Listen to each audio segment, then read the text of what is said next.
Depuis la mort de Félix Houphouët-Boigny, il dirige le premier parti politique de Côte d'Ivoire, le PDCI. En 2010, son soutien à Alassane Ouattara a permis à ce dernier de remporter l'élection présidentielle face à Laurent Gbagbo.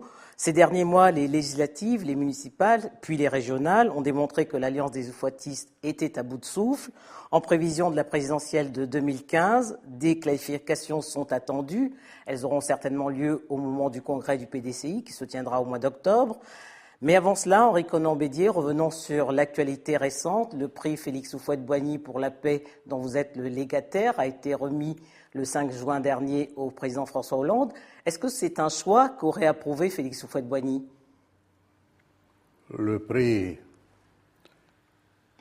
en lui-même commémore chaque année le souvenir du président Félix Houphouët-Boigny. Mais cette fois-ci, le choix qui a été opéré sur la personne du président François Hollande est un choix qui récompense les efforts de ce dernier. Sa décision courageuse d'intervenir au Mali pour sauver l'intégrité territoriale de ce pays et par-delà le Mali, sauver l'Afrique de l'Ouest et le Sahel d'un péril islamiste. D'un péril certain, qui est le péril djihadiste, islamiste. Et c'est pour toutes ces raisons que le prix a été décerné au président François Hollande.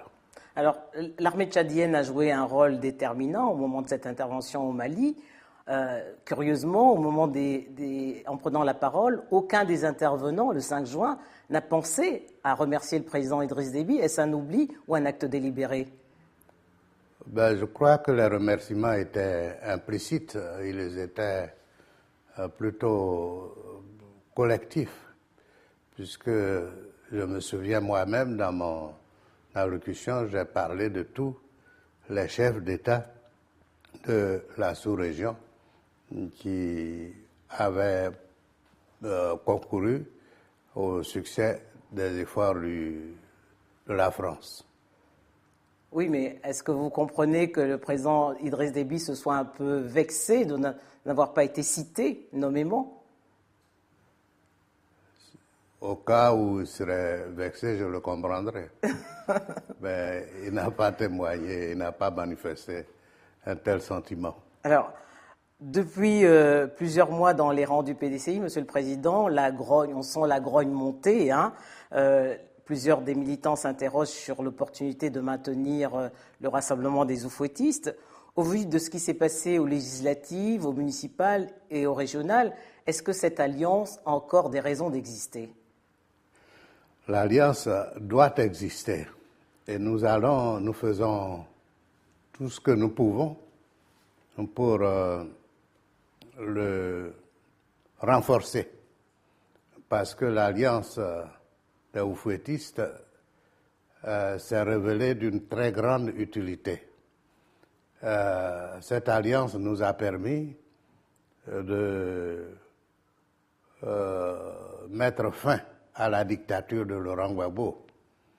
Et bien sûr, dans une alliance, il y a toujours quelques frictions, ce que nous nous attachons à régler cette fois-ci. Au cours des dernières élections, il y a eu des dérapages, des affrontements, des casses, des enlèvements d'urnes. Dans l'ensemble, ces élections se sont passées à la satisfaction de tous. Mais l'Alliance avait des raisons d'être parce que vous aviez un ennemi commun, c'était Laurent Gbagbo, comme vous le disiez tantôt. Mais aujourd'hui que cet ennemi n'est même pas présent dans les différents scrutins, puisque le FPI a boycotté tous les scrutins depuis les législatives, est-ce que cette alliance a encore des raisons d'être maintenue? Oui, c'est pas parce que le péril est passé qu'il faut baisser la garde. Baisser la garde ou baisser les bras. Ben, il faut toujours se prémunir contre des dangers potentiels. Et d'ailleurs, notre objectif, c'est de faire de l'alliance, de conduire l'alliance de façon à aboutir à un grand parti unifié. Oui, mais le temps passe et on voit pas ce parti se construire. Mais est-ce que, Monsieur le Président, est-ce que c'est pas le RHDP ne tient-il pas justement tout simplement grâce à la volonté de deux hommes, vous et puis Alassane Ouattara, parce que en 2005 vous vous êtes engagé vous vous êtes réconciliés en fait. Ben, nous poserons la question à nos militants au cours des congrès qui vont venir. Pour le PDCI, le congrès c'est en octobre. Et pour le RDR, je crois que c'est juste après. À ce moment-là, nous aurons le sentiment réel de la base. Mais on a justement le sentiment aujourd'hui, Monsieur le Président, que vos bases, aussi bien au PDCI qu'au RDR, ne sont plus sur la même longueur d'onde que vous concernant ce RHDP. Non. Est-ce que vous allez rester sourd à leurs demandes? Non, ce n'est pas mon sentiment. La base tient à la poursuite de la lutte au sein du RHDP. Mais on l'a vu lors des scrutins, il y a quand même eu beaucoup de critiques, parce que certains militants n'ont pas été investis. La période électorale ne serait pas la période idéale pour juger. Pour mesurer l'intérêt et l'impact de ce rassemblement. Oui. Alors, si le RDR et le PDCI sont allés en rang dispersé aux législatives, aux municipales et aux régionales, qu'en sera-t-il en 2015 pour la présidentielle?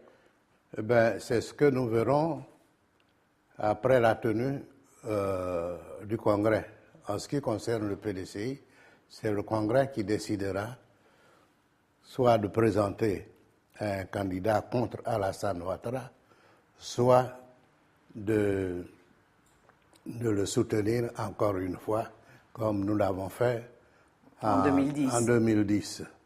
Et comme on dit, on ne change pas une équipe qui gagne. On ne change pas une équipe qui gagne. Alors, Monsieur le Président, on ne change pas une équipe qui gagne. Je rappelais que vous présidiez le PDCI depuis la mort de Félix Houphouët-Boigny, le PDCI qui est le plus grand parti de ce pays. Est-ce qu'à 79 ans, vous comptez continuer à garder la main sur ce parti ou vous êtes prêt à passer la main pour devenir un président d'honneur? Le parti décidera. C'est la base qui décide. Mais vous-même?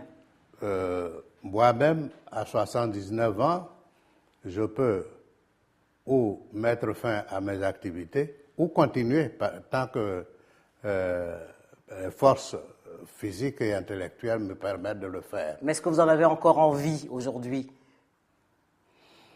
La question n'est pas là parce que ce que ressent ma personne elle-même ne compte pas beaucoup. Nous sommes des gens dévoués à la cause de notre pays et de notre parti. Monsieur le Président, l'autre actualité de la Côte d'Ivoire, elle nous vient de La Haye. Le procès de Laurent Gbagbo pourrait ne pas s'ouvrir tant qu'il n'y aura pas de preuves contre lui, de preuves solides, comme le disait la CPI. Comment avez-vous accueilli cette décision? Il s'agit d'une décision de justice. Et dans pareil cas, je ne me mêle pas. Je me pose la question de savoir quelles preuves supplémentaires cherche-t-on. Avec 3000 morts, est-ce que ce n'est pas suffisant, même s'il s'agissait de quelques morts? Mais seulement les morts n'ont pas seulement été causées que par le camp du FPI. C'est pour ça qu'on parle de la justice des vainqueurs. Est-ce que vous comprenez ces arguments aussi? Mais pour le moment, personne n'a porté plainte contre l'autre camp. Donc, nous nous en tenons à ce qui existe.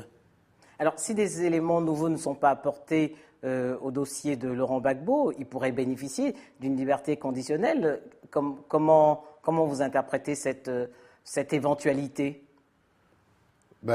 S'il s'agit d'une décision de justice, tout le monde s'inclinera. Mais ça m'étonnerait qu'une telle décision intervienne. Puisse aboutir. Alors, les chefs d'État africains sont dans leur grande majorité assez critiques sur la CPI parce qu'ils jugent qu'elle est, jusqu'à présent, ces plus belles prises sont surtout des Africains. Est-ce que vous partagez ces critiques à l'endroit de la CPI? Mais les chefs d'État, je m'excuse de le dire, en la circonstance, ce seraient de mauvais juges. Chaque chef d'État craint qu'un jour la conduite des affaires amène le CPI à s'intéresser aux questions intérieures de son pays. Donc, il y a toujours beaucoup de réticences des chefs d'État. Mais en ce qui concerne la Côte d'Ivoire a ratifié le statut de Rome. Le statut du CPI. Par conséquent, ce qui se fait en Côte d'Ivoire est fait dans la légitimité et dans la légalité. Alors, Monsieur le Président, il y a quelques semaines, on a célébré à Addis Abeba le cinquantenaire de l'OUA. Est-ce que cette intégration dont on parle tant, dont les pères fondateurs, Félix Houphouët-Boigny et Kwame Nkrumah, parlaient au début des années 60, cette intégration a-t-elle marché et sinon, pourquoi? Les événements ont confirmé la justesse de vue des pères fondateurs. Du père fondateur, à savoir que pour aller à cette intégration, il fallait emprunter le chemin progressif. D'abord, construire des États viables. Ensuite, organiser l'intégration de ces États dans des zones régionales et pour aboutir à l'union, et non pas à l'unité à l'époque qu'il disait. Pour aboutir à l'union, c'est l'évolution se faisant qu'on pourrait parler de l'unité.